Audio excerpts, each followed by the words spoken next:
প্রচণ্ড গরমে এভাবে প্রতিদিন ফুল এনার্জি নিয়ে সমস্ত কাজ রান্না নিজেকেই করতে হয়। রাধে রাধে বন্ধুরা, কেমন আছো তোমরা সবাই? আশা করি ভীষণ ভালো আছো। আমরাও কিন্তু খুব ভালো আছি। আজকে হচ্ছে বুধবার, তোমাদের সাথে নিয়ে আজকের ব্লগটা শুরু করছি। সাথে থেকেও আজকের ব্লগটা তোমাদের খুব ভালো লাগবে। তো যাই হোক, দেখো আমি হচ্ছে সকাল সকাল বিছানাটা গুছিয়ে নিচ্ছি। এত গরম পড়েছে কি বলবো, একদম সহ্য করা যাচ্ছে না। মানে আমার যে কি কষ্ট হচ্ছে, কি পরিমাণে গরমে সে আমি বুঝতে পারছি। আসলে কখনোই আমার এত গরম লাগে না, এখন যতটা গরম লাগছে তার মধ্যে আমার গরম লাগলো না, অতটা ঘাম হয় না। আমি কখনো ঘামি না, অনেকেই আছে একটু গরমে অনেকটা ঘামে, আবার কেউ কম ঘামে। আমার কিন্তু ঘাম হতো না কখনো। এখন যা গরম লাগছে আর যা ঘাম হচ্ছে না, মানে আমি নিজেই মানে অস্থির হয়ে যাচ্ছি, এতটা কষ্ট হচ্ছে। তো যাই হোক, দেখো বিছানাটা গুছিয়ে নিলাম। বিছানাটা গুছিয়ে নিয়ে চলে আসলাম এখানে।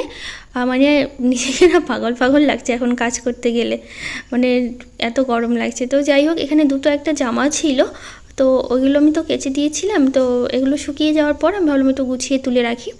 আমার আছে আর বাবানের পাপারই আছে। আর হচ্ছে এই ফ্যান ছাড়া কাজ হচ্ছে না, আর ফ্যানে থাকাও যাচ্ছে না। রান্নাঘরে গেলে কী পরিমাণ যে অবস্থা খারাপ হয়ে যায় আমার, মানে আমি নিজেকেই দেখি, মানে এত গরম লাগছে আর এত ঘেমে যাচ্ছে আমি।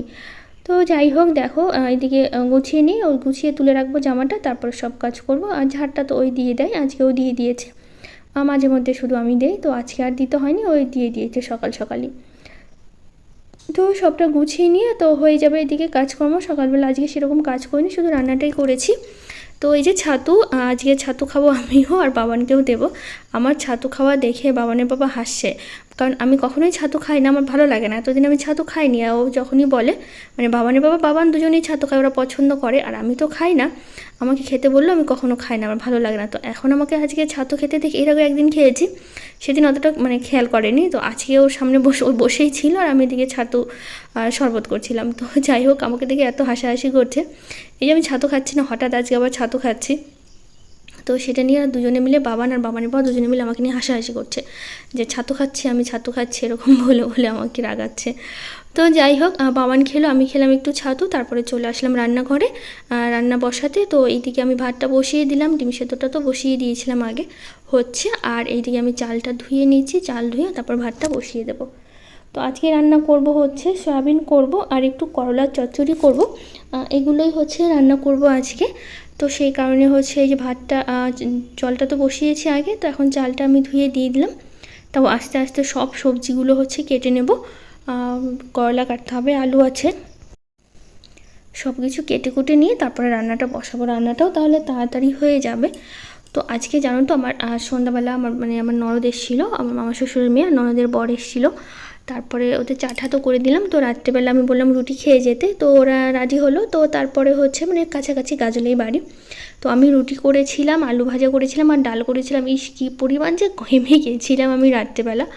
তো রাতে আমাদের ওগুলোই করা হয়েছিল, কিন্তু আমি না কোনো ভিডিও করিনি, এত গরম না, অস্থির লাগছিলো, তার জন্য আর মানে ভিডিও করার মতো এনার্জি একটুকুও ছিল না। আর রাতে তো মানে আরও গরম লাগছিলো, পুরো ফ্যান চালিয়ে নিয়েছি, তারপরেও প্রচণ্ড গরম লাগছিলো। তো যাই হোক, এদিকে দেখো আলুটা কেটে নিলাম, আর তারপরে হচ্ছে সয়াবিনের জন্য ওটা আমি সেদ্ধ বসিয়েছি। যেহেতু সয়াবিনটা আমি আলু সেদ্ধ করে রান্না করব, সেই কারণে হচ্ছে সেদ্ধ বসিয়ে দিয়েছি। আর এখানে আমি করলাগুলো কেটে নিচ্ছি লম্বা লম্বা করে। পেঁয়াজ, আলু আর করলা দিয়ে আমি হচ্ছে সর্ষে বাটা দিয়ে আজকে একটু চচ্চড়ির মতো করব। খেতে কিন্তু বেশ লাগে। করলা তো তিতা লাগবে, কিন্তু করলা খেতে আমার বরাবরই পছন্দ। এটা আমি করলাটা না কী করেছিলাম বলো তো, লবণ দিয়ে না কাটার পরে লবণ মেখে রেখে দিয়েছিলাম কিছুক্ষণ। তো হচ্ছে রান্নার আগে না আমি বেশ হাত দিয়ে ভালো করে চটকে নিয়েছিলাম। তো ওখানে অনেকটাই হচ্ছে তিতা জলটা বেরিয়ে যায় এরকম করলে। তো আমি মানে এমনি করলা ভাজা করলে খুব একটা করি না, আজকে যেহেতু একটু মোটা মোটা করে করছি আর করলা বেশি করে দিচ্ছি তরকারিতে, তো সেই কারণে হচ্ছে আমি হচ্ছে ওভাবেই করেছিলাম। আর করলা ভাজা যখন করি না, তখন তো একদম পুরো তেলে মুচমুচে করে ভাজি, তো সেই কারণে না অতটাও তিতা লাগে না, অসুবিধা হয় না। কিন্তু আজকে যেহেতু মোটা মোটা করে করছি, লম্বা লম্বা করে, আর করলারই তরকারি করছি যেহেতু, তো সেই কারণে তিতা ভাবটা থাকবেই। তো সেই কারণে আমি হচ্ছে ওটাই করেছিলাম, মানে ওই লবণ মেখে হাত দিয়ে ভালো করে চটকে নিয়েছিলাম পরে। তো হাত দিয়ে নিয়ে তারপর ভালো করে ধুয়ে তারপর রান্না করেছি। তো প্রথমে এই যে আলুগুলো আমি লবণ হলুদ দিয়ে ভালো করে লাল লাল করে ভেজে তুলে রাখবো, তারপর এর মধ্যে দেবো করলা, তারপরে হচ্ছে করলাটাও হচ্ছে আমি ভেজে নেব। তো দেখো এদিকে অনেকক্ষণ আলু আমি ভেজেছি। আলুগুলো ভেজে আমি তুলে নেবো। এর মাঝে কিন্তু আমার মশলাও হয়ে গেছে, মানে এই সর্ষে বাটা, তারপরে সয়াবিনের জন্য যা যা মশলা লাগে সব কিছু আমি করে ফেলেছি। তো আলুটা এখন আমি তুলে নিয়েছি। এর মধ্যে এখন আমি দেবো করলা, যেগুলো আমি কেটে রেখেছিলাম। করলাগুলো দেখো চটকানো চটে একদম নরমই হয়ে গেছে। তো যাই হোক, এখন করলাগুলো দিচ্ছি। এর মধ্যেও দেবো লবণ হলুদ দিয়ে বেশ একদম লাল লাল করে ভাজবো, তাহলে খেতে বেশ ভালো লাগবে। তো চলো, এদিকে হচ্ছে রান্না করতে করতে দিদিভাইয়ের কমেন্টগুলো পড়ে নিই। অর্চনা হালদার দিদিভাই বলেছে অনেক সুন্দর হয়েছে ফিল্টারটা। আর কত পড়েছে গো দিদিভাই? তো ফিল্টারটা আমার পড়েছে হচ্ছে 15,000 পড়েছে। তো থ্যাংক ইউ দিদিভাই, তোমাকে অনেক ভালোবাসা। মণিদেব চ্যানেল থেকে বলেছে যা গরম এখন, তার মধ্যে বৃষ্টিও আসে না, তাই এখন বেশি করে ফল খেয়েও শরীর ঠান্ডা থাকে, নিজেরও যত্ন নিও। থ্যাংক ইউ দিদিভাই, তোমাকে অনেক ভালোবাসা। প্রতিদিনই ফল খাওয়া হয়, কোনো না কোনো ফল আমি প্রতিদিনই খাই, বিকেলবেলা বা দুপুরবেলা যখনই ইচ্ছা হয়। প্রতিদিনই কিন্তু আমার ফল খাওয়া হয়, কারণ সবসময় বাবানের বাবা এনে রাখে, তো প্রতিদিনই বলতে পারো খাওয়া হয়। তো যাই হোক, এদিকে দেখো আমি সব কিছু তো তুলে নিয়েছি। নেওয়ার পর তারপরে আমি ওই শুকনো লঙ্কা আর কালো জিরে ফোড়ন দিয়ে ওর মধ্যে দিয়েছিলাম পেঁয়াজটা একটু বেশি করে দিয়েছি। করলার মধ্যে পেঁয়াজ বেশি করে দিয়ে কিন্তু খেতে বেশ ভালোই লাগে। তার মধ্যে ওই যে সর্ষে বাটাটা দিয়েছি, যেহেতু হলুদ সর্ষে তো একটু কষিয়ে নিলে না খেতে বেশি ভালো লাগে। কালো সর্ষে যেরকম কষাতে হয় না, ওটা একটু তিতা ভাব থাকে, কিন্তু এই হলুদ সর্ষেটা একদমই তিতা ভাব থাকে না। অনেকক্ষণ বেশ ভালো করে কষিয়ে নিলে পোস্তর মতোই অনেকটা লাগে। এর মধ্যে পোস্ত দিলেও ভালো হয়, যেহেতু আমার কাছে পোস্ত ছিল না, শুধুমাত্র সর্ষেই ছিল, তো সেই কারণে আমি সর্ষেই দিয়েছি। খেতে কিন্তু খুবই ভালো হয়। আর কয়েকটা দানা আমি চিনি দিয়েছি, চিনি দিইনি যেহেতু করলার জিনিস, তার পেঁয়াজ বেশি দিয়েছি, এমনিতেই মিষ্টি মিষ্টি হয়ে যাবে তরকারি। তো শুধুমাত্র সর্ষের জিনিস, তাই কয়েকটা দানার মতো চিনি আমি দিয়েছি। তো ওইদিকে আমি হচ্ছে রেখে দিলাম, ঢাকা দিয়ে রেখে দিয়েছি, ওইদিকে হোক। আর আমি এদিকে হচ্ছে তেলগুলো ঢেলে নিই। তেলগুলো এনেছি, আর এদিকে যেগুলোতে রান্না করি সেগুলো তেলও শেষ হয়ে গিয়েছিলো, তো ভাবলাম হচ্ছে তেলগুলো হচ্ছে আমি এখন ঢেলে নিই। তো এদিকে সাদা তেল আর সর্ষের তেল দুটাই আমি ঢেলে নিচ্ছি। আর সাদা তেল আমি সবসময় ভাজা যে কোনো জিনিস করলে আমি সাদা তেল দিয়েই ভাজি, আর সর্ষের তেল দিয়ে আমাদের সমস্ত কিছু রান্না হয়। ভাজা, বড়া, পাঁপড় যে কোনো জিনিসই আমি হচ্ছে সাদা তেল দিয়ে করে থাকি। তো সাদা তেল ওইটার মধ্যে রাখি, আর এই বোতলটাও ঢেলে নিলাম, রান্নাতে সুবিধা হয় তাহলে এটাতে বোতলে ঢেলে নিলে। তো এইদিকে সব কিছু ঢেলে নিলাম। আর এইদিকে দেখো করলাটা কিন্তু আমার একদম হয়ে গেছে। এখন এটা হচ্ছে আমি নামিয়ে নেব। এটা খেতে কিন্তু বেশ হয়েছিল, কিন্তু ওই যে তিতা ভাবটা তো থাকবেই করলাগুলোতে, ওটা তো আর যাবে না, যেহেতু করলা তিতা লাগবেই, কিন্তু খেতে খুব ভালো হয়েছিল। তো ওটা নামিয়ে নিলাম। তারপরে এইদিকে আমি হচ্ছে এখন সয়াবিনটা রান্না করব। দেখো সয়াবিনগুলো আমি তো সেদ্ধ করে নিয়েছি, এখন সয়াবিনের মধ্যে দেব হচ্ছে আমি লবণ আর হলুদ দিয়ে, তো এটা বেশ সুন্দর করে ভাজা ভাজা করে নেব। এই যে সকাল থেকে কাজগুলো করছি, গরমে আর সহ্য হচ্ছিল না। বাবানের বাবা দেখে আমি এসে আর রান্নাঘরে আমি ঘেমে চুমে অবস্থা খারাপ, তো ওই আমাকে এই টেবিল ফ্যানটা সেট করে দিয়ে গেল, বলছে ফ্যান চালিয়ে এবার থেকে রান্না করবো। আর যতই ফ্যান চালাই না কেন, ফ্যানটা তো দূরেই রাখতে হচ্ছে, আর এদিকে তো হাওয়া লাগলে আবার হচ্ছে আগুনটা জ্বলবে না। তো সেই কারণে কি করছি, একটু রান্না করছি, আবার ফ্যানের নিচে যাচ্ছি, একটা চেয়ার নিয়েছি, ফ্যানের ওখানে গিয়ে বসে থাকছি, তারপরে চেয়ারে বসে বসে রান্না করছি। মানে চেয়ারে বসে আমরা রান্না করছি, আর চেয়ারে বসে, কারণ বসে তো রান্না করা যাবে না, যেহেতু চেয়ারটা নিচু হচ্ছে, এটা উঁচু হয়ে যাচ্ছে। তো এইভাবেই এত কষ্ট করেই করতে হচ্ছে সব কিছু।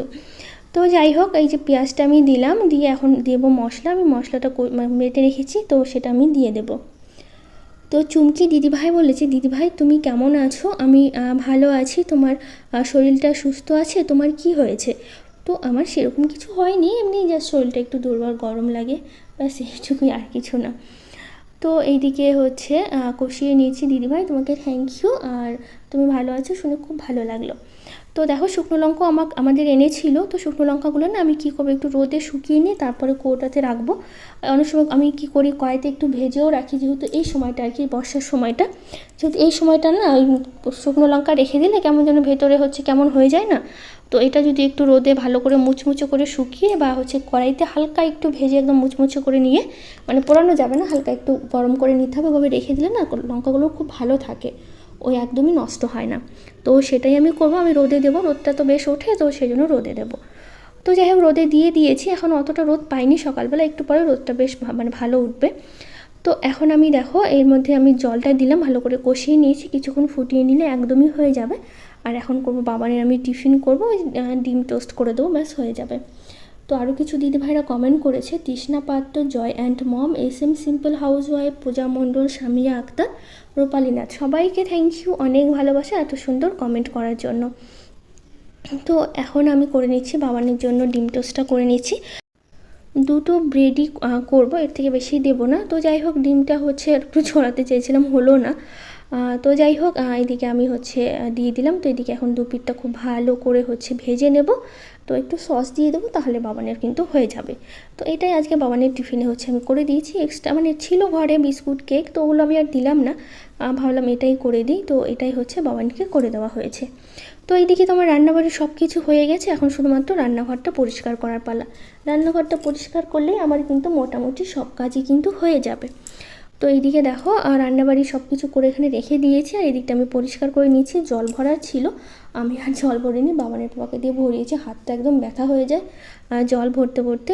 তো সেই কারণে হচ্ছে বাবানের পাপাকে বলেছি তুমি জলটা ভরে দিও, কারণ যা গরম পড়েছে তো, আর ওই তো জল তো গরমই বেরোয়, আর ফ্রিজে একটু জল না রাখলে হয় না, ওখান থেকে মিশিয়ে মিশিয়ে খেতে হয়। কারণ গরম জল আমি একদমই খেতে পারি না, ঠান্ডা জল হলে একটু জলটা খেতে একটু ভালো লাগে, সেই কারণে।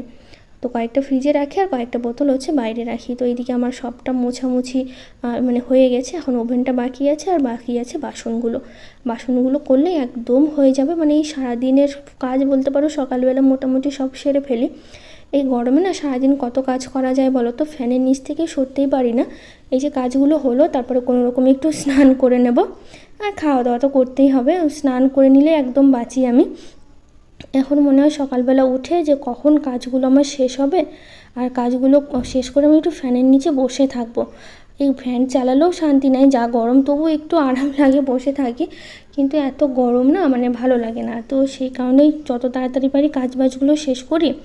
আর তো এখন সেরকম কাজ করি না, খুবই কম কাজ করি, যতটুকু না করলে হয়। রান্নাবাড়িটা তো করতেই হয় আমার প্রতিদিন, যেহেতু ওই কাজটা বাবানের পাপা একদমই পারে না করতে। তো আর কিছু করি বা না করি, প্রতিদিন ওই রান্নাটা ধরাই থাকে, রান্নাটা হচ্ছে করতেই হয়। তো যাই হোক, এই দিকটা দেখো আমি খুব ভালো করে পরিষ্কার করে নিয়েছি, ওভেনটাও পরিষ্কার হয়ে গেছে, বাসনগুলো সব করে নিয়েছি। তো যাই হোক, আজকের ব্লগটা এই পর্যন্তই। কেমন লাগলো জানিও। আজকের মতো টাটা।